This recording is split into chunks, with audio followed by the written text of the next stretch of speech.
Hello and welcome to another episode of Something Rhymes with Purple. This is our 80th episode.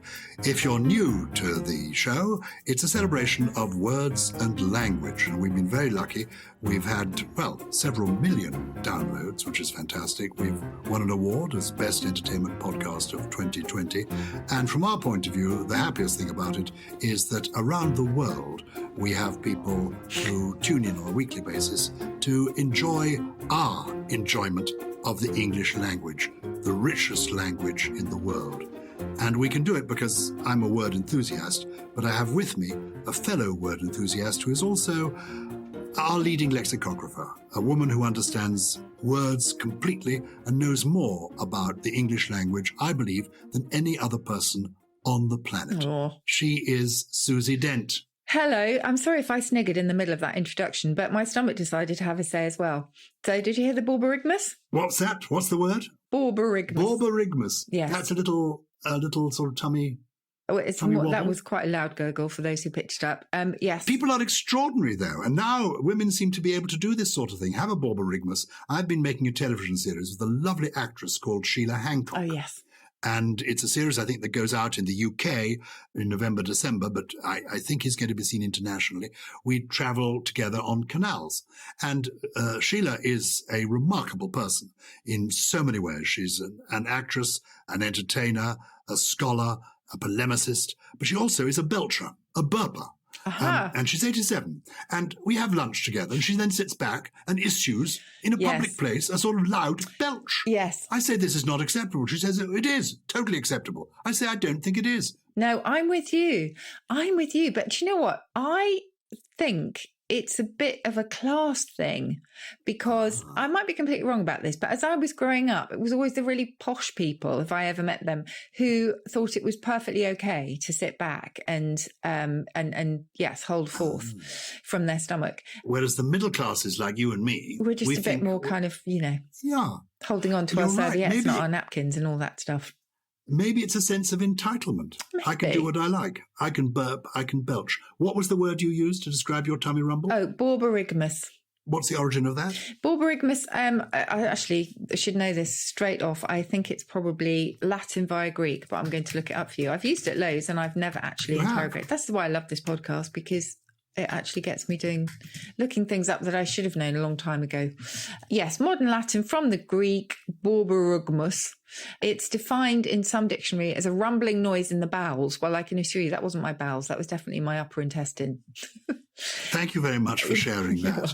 Well, last week you introduced me to a modern phrase, spilling the tea. Yes. Young people are saying that to show they've got gossip. Spill the tea, give us the goss. Yes. And the week before, one of your trio was thermopot, somebody who's a lover of hot drinks, which I think we both are. Yeah. But if you want to have a goss, if you want to spill the tea over a thermopot, I like to have a biscuit to hand to dunk into my brew. What's the origin of the word dunk?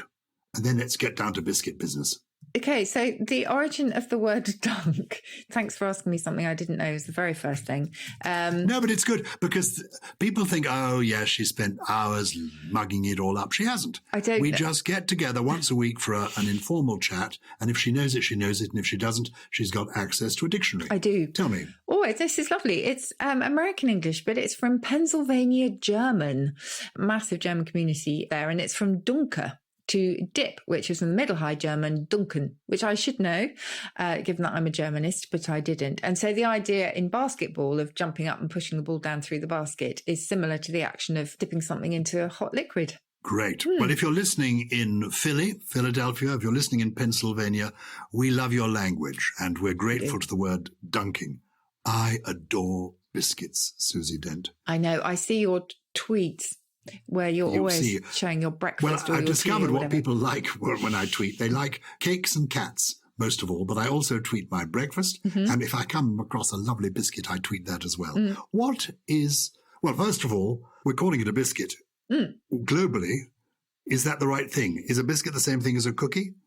Biscuit for us in Britain is the same as a cookie, but biscuit in other places means something quite different. So in the United States, I think a biscuit is more of a kind of like a scone, isn't it? I think. Our American listeners will soon get onto us. I thought in America a scone was like a muffin. It's all quite confusing. It is quite confusing. Yeah. Wherever you are using the word biscuit, you can at least be sure of the etymology, which is from the Latin biscoctum, which meant twice baked, and that went into French as biscuit. As in the French, bis meaning twice and cuit meaning cooked. Yes, twice cooked. So this was because it was, first of all, it was cooked once, and then in order to harden the biscuit mixture, it was cooked for a long time in a slow oven. So it was twice cooked. At least the early biscuits were twice cooked. I don't know if they still are.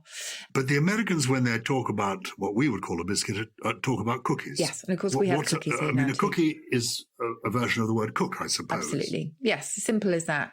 We, of course, have cookies now as well, because our culture is quite often influenced by North America, often in a very good way. And the cookies have arrived here. But cookies for us are usually either quite large or just, the perfect kind of chocolate chip American type biscuit that you would imagine. Though a fortune cookie, which comes from China, is a different phenomenon altogether, isn't it? It is. Yes, fortune cookies, I mean, they are sort of biscuity, aren't they? Or maybe wafer. I think they're more like wafery crackers in a sense. But you open them and there's got a little message inside. Yes. Saying, tomorrow's another day. Yes. Or ask not for whom the bell tolls.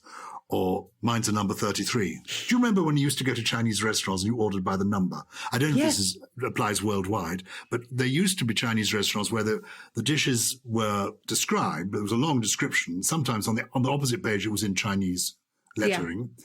And you ordered, you said, I'll have a number 3 and a number 17, and then we'll have 2 number 42s. That doesn't happen anymore, does it? No, it's funny, isn't it? And maybe it was our way of avoiding the beautiful Chinese names for things, because we couldn't quite get our tongues around them. As you know, that happens quite a lot in English. I've just looked up fortune cookie, and apparently they were invented in 1918 by a Chinese immigrant to America who established the Hong Kong Noodle Company.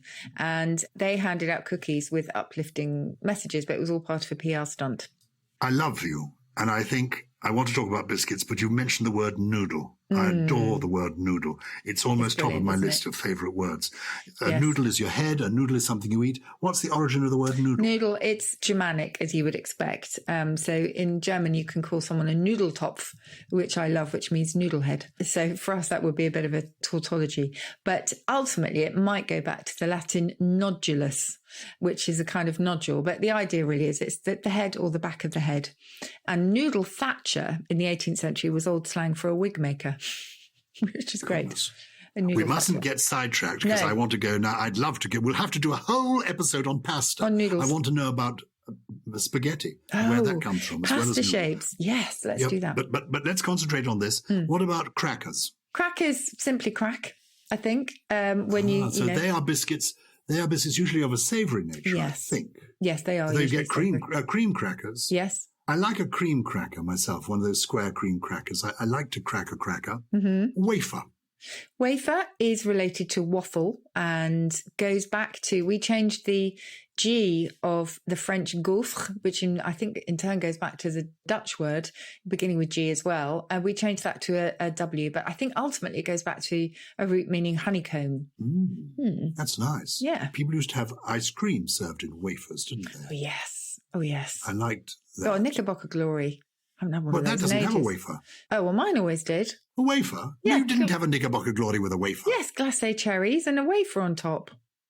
Oh, was there a wafer on top? Well, maybe only where I went. I think a Knickerbocker Glory, for me, is in a long glass, like a huge champagne flute, as it were, a glass that gets bigger towards the top, and it's a variety of ice creams inside, possibly topped off with a glacé cherry. I do not remember the wafer.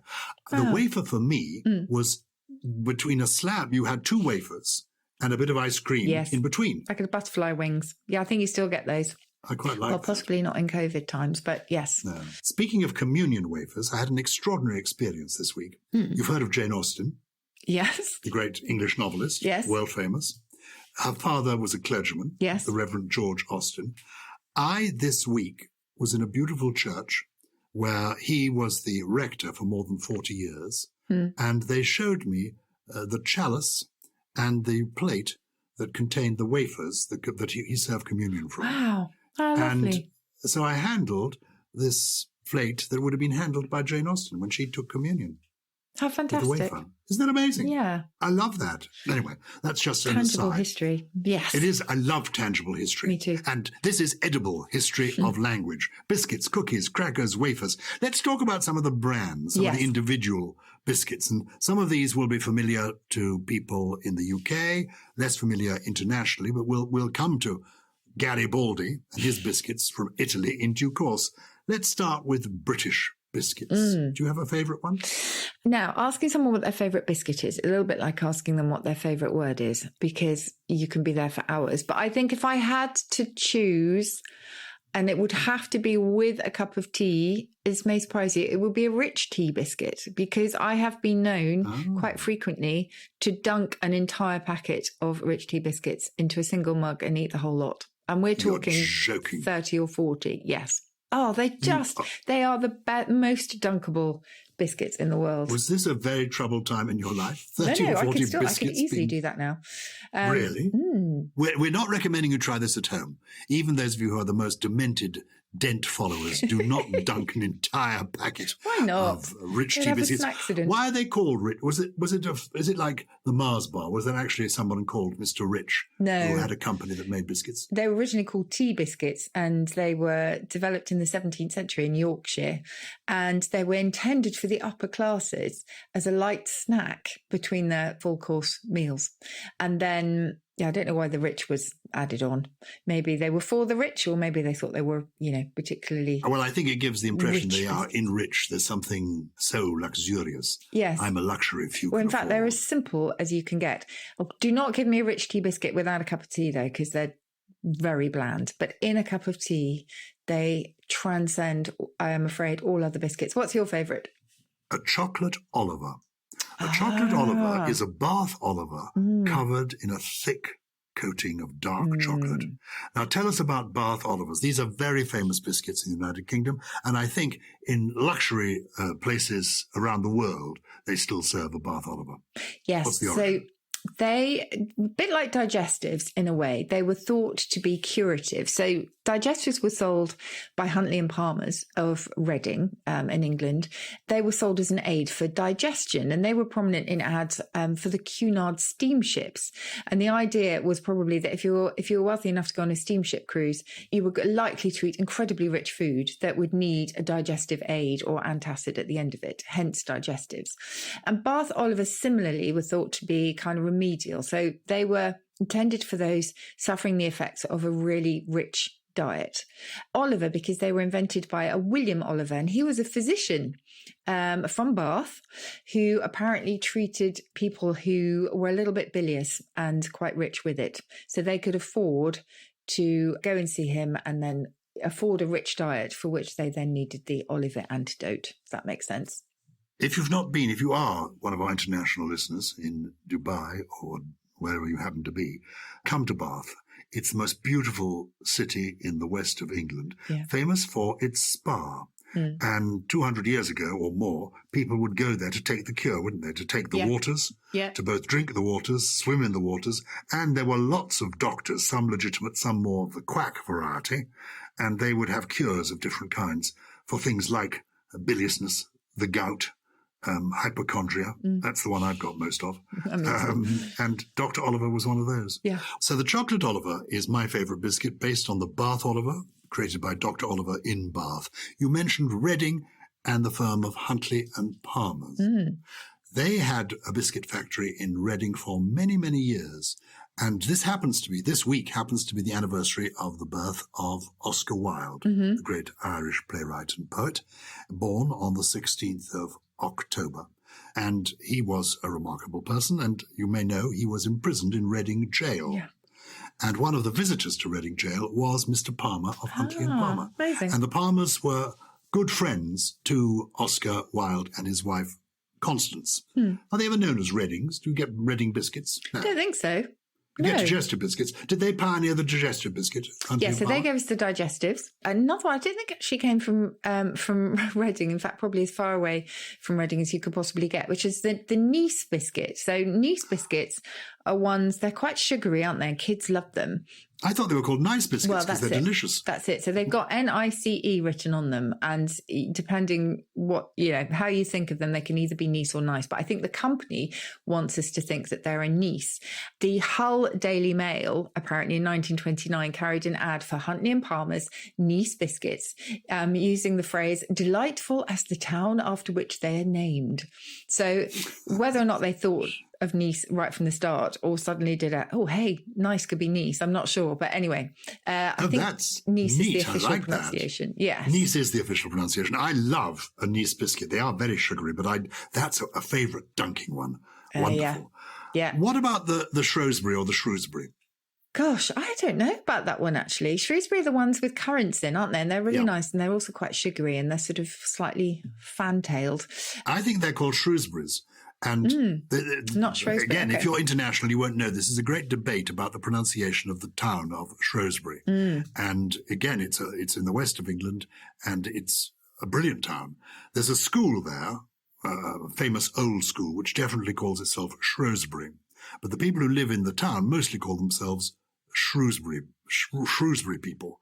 So I think the biscuit is called a Shrewsbury. I'm just looking it up here because this is in a piece from Shrewsbury School, which say Shrewsbury or Shrewsbury biscuits have a long history and can trace their origins back to the 1600s. So they're almost as old as the school itself. First included in a recipe book in 1658, apparently. So incredibly old. Have you ever performed at the Seven Theatre in Shrewsbury? I have. It's beautiful, isn't it? It is beautiful. Susie and I, in happier times, we have separate shows, and occasionally, because there are going to be some live, by the way, there are going to be some live shows of Something Rhymes with Purple. Oh, I hope so. It's exciting, isn't it? Yes. And we might go. That might be the theatre we go to, because we've done our live show at the Seven Theatre in Shrewsbury. And what I do to keep everybody happy there, in the first half of my show, I call the town Shrewsbury, and the second half I call it Shrewsbury. Oh, I love My that. wife says, you're so pathetic, Gyles. You so want to be loved. You want to upset anybody. That's why you do that. I said, no, I'm trying to be fair, but I think she knows me quite well. We are spilling the tea here, having the goss, and dipping our biscuits into our favourite thermopot. Tell me, let's cut to the chase. The Jaffa cake. Is it a biscuit? Is it a cake? Does it come from Jaffa? Does it come from Jaffa? Well, it was named after the Jaffa orange because, of course, the Jaffa cake, for those who don't know, is how do we describe this? It's kind of spongy with chocolate and it has an orange filling. So the orange filling gave it its name after the Jaffa orange. And in the early 90s, there was a tribunal in Britain which was to decide whether or not Jaffa cake could be taxed as a cake. And the idea is that when stale, cakes go hard and biscuits go soft, and Jaffa cakes, I think, go hard. So the Jaffa cake is a cake, not a biscuit. And I think that made all the difference to the VAT. Have I got that right? I think you have got that right. Okay. You're on the money. Hobnob. I love a hobnob. Yes. Hobnob goes back to, the idea of hobnobbing as well, which is kind of not just mixing with people, but there's a sense of social climbing in there as well. Or she's hobnobbing with the royals or whatever. That goes back to quite a nice drinking toast, actually, from centuries ago, where you would say hab or nab. And that meant to have or to have not. So I think it was more like come what may. Cheers, to whatever comes. To hab or nab became hob or knob. And eventually you got the idea of drinking toasts, presumably with people that you wanted to suck up to, and you get the idea of hobnobbing. But the biscuits, certainly, they would want, the sort of old sense of conviviality to be the one that you remember. Chocolate hobnobs, I think, regularly voted as Britain's favourite biscuit. Goodness. Well, if you've got a favourite biscuit, do let us know if your country has a favourite biscuit, because we do have an international audience. It's purple@somethingelse.com. That's where you write to us, something without a G. Garibaldi. We know he was a real dude. Yes. And what's the biscuit like, and why is it called a Garibaldi? Well, to anyone who used to love Garibaldis when they were little, this includes me, we used to call them dead fly biscuits. Do you remember?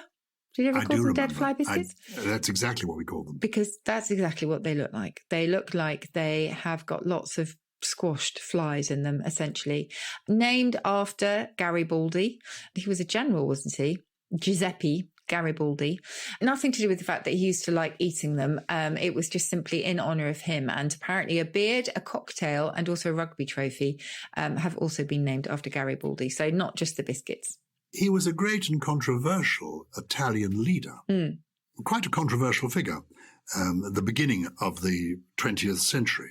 So I don't know why it's called a Garibaldi, do you? Well, no, I think it was just honouring a sort of contemporary tribute, if you like, because Bourbon biscuits, which are lovely, kind of like a chocolate biscuit sandwich with a kind of lovely soft chocolate filling, that was perhaps chosen as just because it sounded quite regal, but it was named after the House of Bourbon, who, you know, provided the kings of France for a very long time.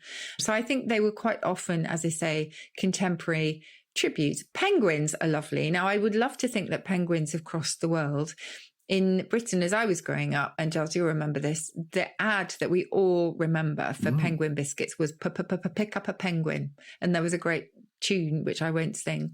And they were apparently, now I have to thank Lawrence, our producer, for this, because I had no idea. They're named after the penguins gifted to Edinburgh Zoo in the early 20th century. Well, that's nice. And, here we go. He also says that Australian Tim Tams, named after a successful racehorse, are based on the penguins. So in Australia, they're Tim Tams. Penguins are Tim Tams in Australia. How wonderful. Yeah. What about the Jammy Dodger from our childhood? Oh, Jammy Dodger. Well, these were named after, well, obviously they've got a jam filling, but they were named after Roger the Dodger, who was a character in the Beano comic, which was probably your generation, wasn't it, Gyles?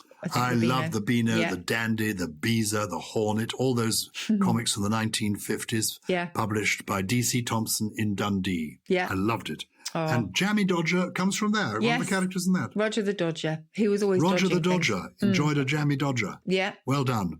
And also, it has to be said that some of the most successful biscuit names do use the rule of ablaut reduplication that I mentioned ages ago, which sounds so boring, but it accounts for the fact that we will never wear flop flips or bells will never go dong ding. And similarly, we will never eat a cat kit. We will always eat a Kit Kat. And those words that have a kind of twin element to them, a bit like a Twix biscuit, in fact, but Kit Kat, Hobnob, etc., they seem to be especially successful as names for biscuits. Ablaut reduplication. Yes. I mean, it's an unspoken, unconscious rule that we all have. So you will have a chit-chat, not a chat-chit. And clocks will go tick-tock, not tock-tick. And so wheels will go wagon wheel, not wheel wagon. Wagon wheel. Do you remember a wagon wheel? Wagon wheels, I loved. Wagon wheels are huge biscuits. That's probably why I like them. They've got all sorts of things going on in them, haven't they? They've got a kind of biscuit. They're chewy. What if they've got some sort of white stuff going on in them as well? They have got some, yeah. And yes, so named because apparently they look like the wheels of wild Western wagons. They're all marketing ploys, obviously, and clearly very successful ones. Let's go global. The Florentine. I like a Florentine, which is a little kind of biscuit with chocolate on and little things on top of that. That, I suppose, comes from Florence. From Florence, exactly. You've got the Shrewsbury biscuit, or the Shrewsbury. You've got Florentine. You have got, Leibniz, named after Gottfried Wilhelm Leibniz, who is from Hamburg, as are the biscuits.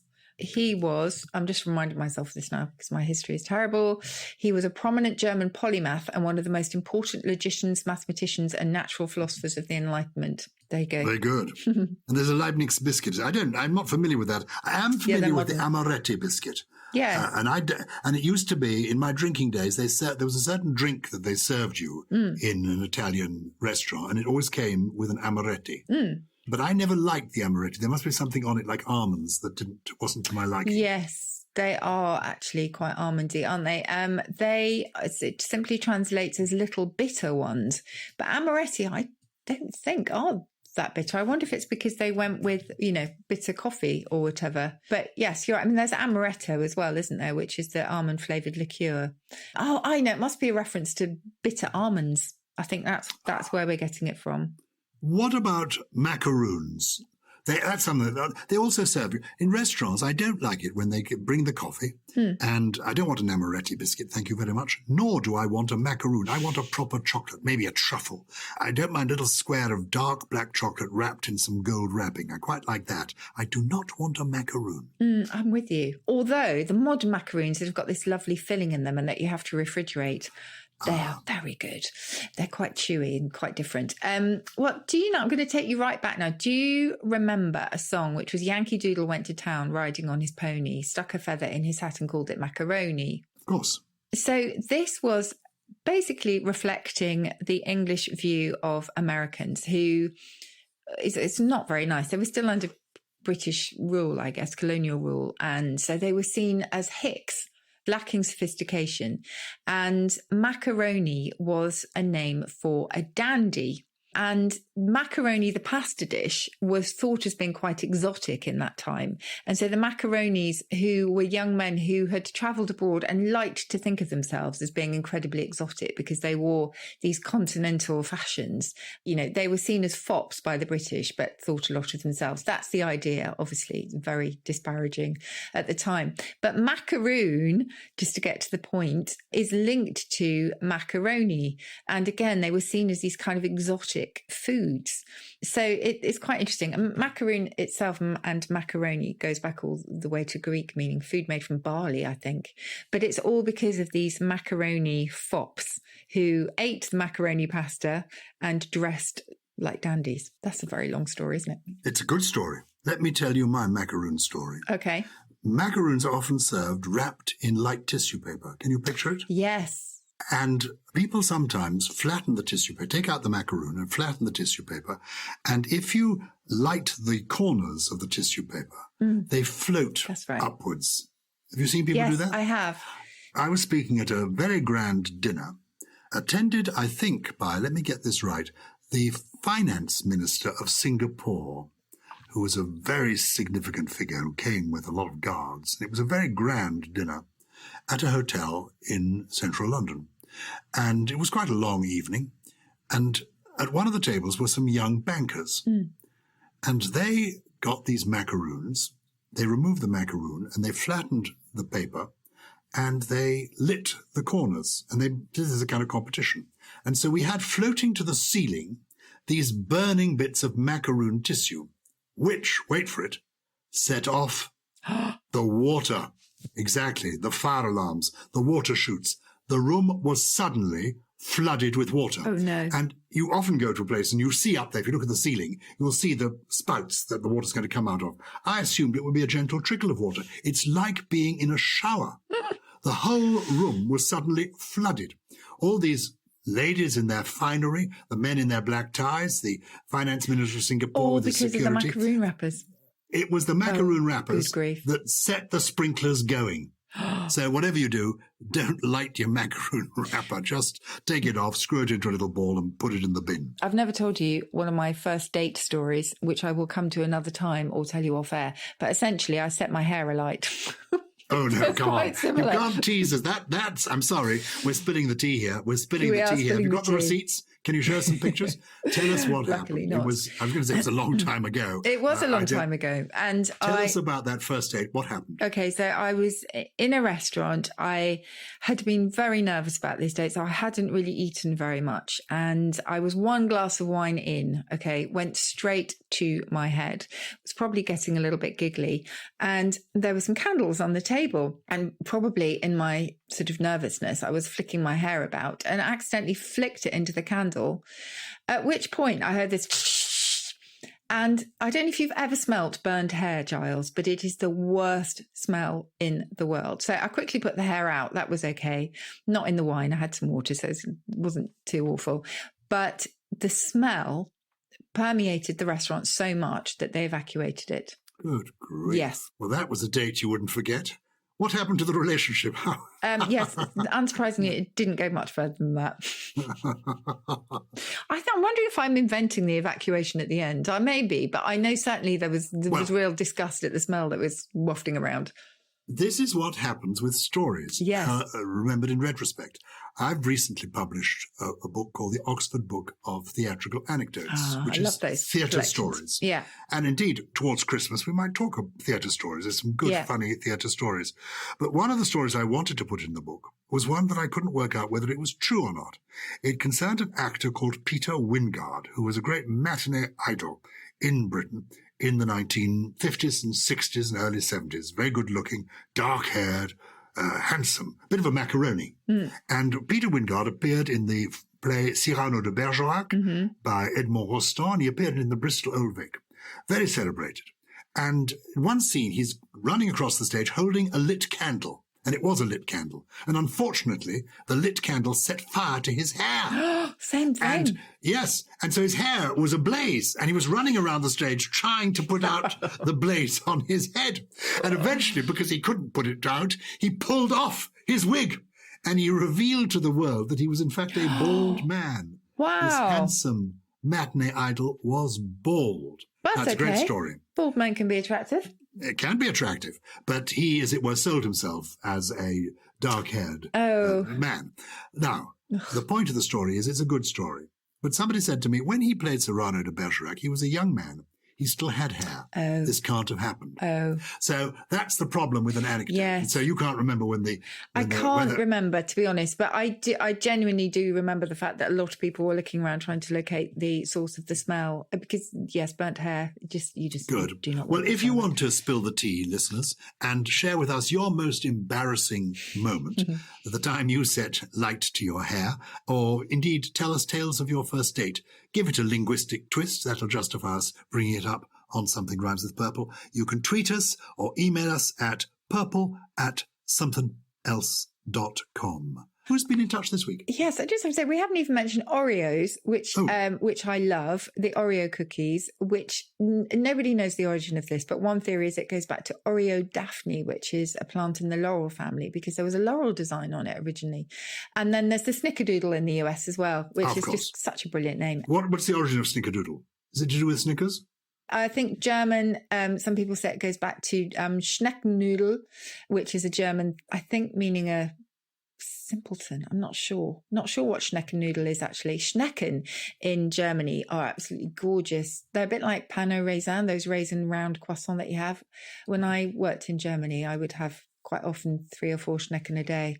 There you go. Can we do a pasta and cakes episode? I want to talk about the origin of all those pasta names, and I just want an excuse to talk about cake and eat it. If anyone can hear lots of tip-tapping on my end of the podcast, by the way, that is the rain. It is raining incredibly heavily here and dropping from the eaves. It's the original eavesdrop outside my little study. Right. A correspondence, Stroppy from Lucy Eaton. Lucy asks, while taking an online barbering course, she came across the term stropping razors. And this led me to wonder if this is linked to the term stroppy or throwing a strop. Where does it come from? I've never heard of stropping razors, ever. I have. Have you? What does it mean? I was confused by her email, because when I first read it, I got really excited. I thought, this is going to be about Baba the elephant. I adore Baba, but it's barbering. She has been learning how to cut hair. Yeah. And I think barbering is usually men's hair, isn't it? Yes. Hairdressing, it would be for women. And it's usually you go to the barber for... Anyway, Lucy's been taking this barbering course. Yes, the strop is the bit of leather, and you have a razor blade that's a fold-out razor blade, and you would sharpen that blade on the strop. And they do that just before, as it were, scraping the back of your neck and taking off all those little hairs. So that's what a strop is. Yes. But where does the term stroppy that strop, I'm just checking that strop has nothing to do with stroppy. I don't think it does. So, yes, you're right. A device, typically a strip of leather for sharpening razors. And that goes back to a Germanic adoption of the Latin stroppus, which meant thong. And I can confirm that although if you're stroppy, you might want to go around thonging people, it actually is probably a back formation from obstreperous. And if you are obstreperous, you are basically bad-tempered, aren't you? And irritable, etc. And that goes back in turn to ob, meaning against, and strepere, to make a noise. So throwing a strop is from obstreperous, being obstreperous, nothing to do with the strop that you use when you're got a stropping razor. I don't think so. And obstreperous is also being quite noisy, isn't it? I think if you're stroppy, you can make a noise. Next letter, Susie. Who else has been in touch? So this is from Louise Kieft. Hoping I pronounced that properly. She has a word which she uses all the time. She grew up in East Anglia, South Lincolnshire, North Cambridgeshire, she says, and she wonders if it's specific to that small area. She now lives near me in South Oxfordshire. And Louise's word is jiffle, meaning to fidget and not sit or lie still. So she says as a child she was told to stop jiffling, or was even called a jiffle bum. Now, I hadn't heard this at all. Had you, Gyles? No, never heard it. Never heard it. I've not heard it either. But I have to say, I had quite a nice time looking around for it. No one knows, I'm afraid, Louise, where jiffle comes from. It is a dialect word, as you would guess. You will find it in dialect dictionaries. But what it did make me come across with some other lovely dialect words. It's actually mentioned as a Norfolk word, so maybe it goes a little bit further than where Louise grew up. But there's lovely words in there like lollop, which is to walk about in a kind of slightly ungainly way, a lolloping person. And also lummox, a clumsy person. I love that. So yes, it's a great word to jiffle, but unfortunately no one quite knows, as is the case with so many dialect words, where it comes from. We don't know about jiffle, and we don't know about dog. And there was one other you mentioned the other day we don't know the origin of. Oh, there's so many we don't know the origin of. Boffin is another one that I'd love to get to the bottom of. If you know the true source of the word boffin, do please get in touch with us. This is our 80th episode. Myriad words we have discussed across these last 80 episodes. And the word myriad is one Emma Robertson wants to know more about. Could you please explain it? It means, she believes, 10,000. It does. Absolutely right. Are there other words like that? Well, yes, it does. It comes from the Greek myrioi, which was 10,000 exactly. But because it then became a large number, it was extended in kind of figurative use. And myriad is an interesting one because, technically speaking, if you say a myriad of, which is very tempting because it makes sense to say a myriad of letters appeared, it's wrong because myriad already contains that idea of. So you would say a myriad letters, not a myriad of letters. Intriguing. That's the joy. We learn so much from you. Thank you for being in touch with us, Emma. Emma has been in touch with us from New Zealand. I love the global reach of Something Rhymes with Purple. It makes me proud and moved at the same time. Do please communicate with us. Email purple@somethingelse.com, something without a G. We always have 3 special words from you, Susie Dent. Have you got 3 interesting words for us this week? Maybe from your Word Perfect book? Well, yes, this one is all to do with biscuits, really, but it's just quite interesting, the whole vocabulary that was around tea drinking. And maybe we should do a special episode on tea and coffee because I'd love that. The associations of drinking tea, particularly when it comes to females and the gossip that goes with it, has been very interesting and quite sexist in the past, I have to say. Whether or not this is sexist or whether it was created by women, I don't know. But you know, when you're pouring from the teapot, you might say, who's playing mother? Who's mother? Well, bitching the pot was one other term for who is pouring the tea. Who's bitching the pot? Because it's usually women. So my turn to bitch the pot. I think women can reclaim this and say it's my turn to pour the tea and get the biscuits out. So that's the first one. The second is, I had borborygmus at the start of this, but actually I've also been accused of this too, which is gwicking. To gwick is to make a large, loud swallowing noise. And I can't swallow a cup of tea without actually making a loud swallowing noise. I find that so irritating. I'm really sorry. I really find that irritating. Hard, but I'm going to try really hard now. Did you hear that? No, I didn't hear that. Good. All right, well I'm perfecting that's probably the quality of the sound. Gull is in charge today. And you've got the rain behind me. Anyway, so what was that word? What was the word you wrote? Gwicking, so G-W-I-C-K. G-W-I-C-K. And a third one? The third one, well, as you know, I had a bit of an omni shambles recently, which is a great word invented for the TV satirical comedy called The Thick of It. So there's another word associated with this, which I love. It's very transparent and very obvious, but I think it's something we all feel at the moment, and that's omni-strain. And omni-strain is the stress of trying to cope with everything in life. Well, one of the best ways, I think, of coping with the stresses of life is to pull down an anthology of poetry, open it at random, and read a poem. Yeah. And the great thing about poetry, and T.S. Eliot says this, so it must be right, you don't need to understand it. You don't have to understand it. You don't need to understand all the words. It is, in a way, like music using language. And I have put together an anthology of poems, my favourite poems, called Dancing by the Light of the Moon. And these are particularly poems to learn by heart. And in it, there are lots of old favourites and some surprises too. And I pulled it down today because recently we lost a wonderful poet, an Irishman called Derek Mann. And he was born in 1940-41 and he died the other day in Ireland. And he was a man who had a wonderful way with words and a very big heart. And I'd like to read one of his poems. It's the last poem in my anthology. It's called Everything is Going to Be All Right. It's really very much a poem for our times. How should I not be glad to contemplate the clouds clearing beyond the dormer window and a high tide reflected on the ceiling? There will be dying, but there is no need to go into that. The poems flow from the hand unbidden, and the hidden source is the watchful heart. The sun rises in spite of everything, and the far cities are beautiful and bright.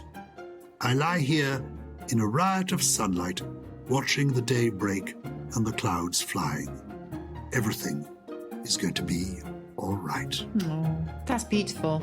I have to say, when things get really dark, for me, a massively effective antidote is to go and look at the sea. So, yes, it's that kind of similar thing. Everything will be all right because we are just specks, aren't we? Specks in the ocean. Well, on that note, thank you for that, Gyles. That was beautiful. Something Rhymes with Purple is a Something Else production. It was produced by Lawrence Bassett with additional production from Steve Ackerman, Grace Laker, and with a mouthful of Jaffa cakes. Golly. Yeah, he's been bitching the pot.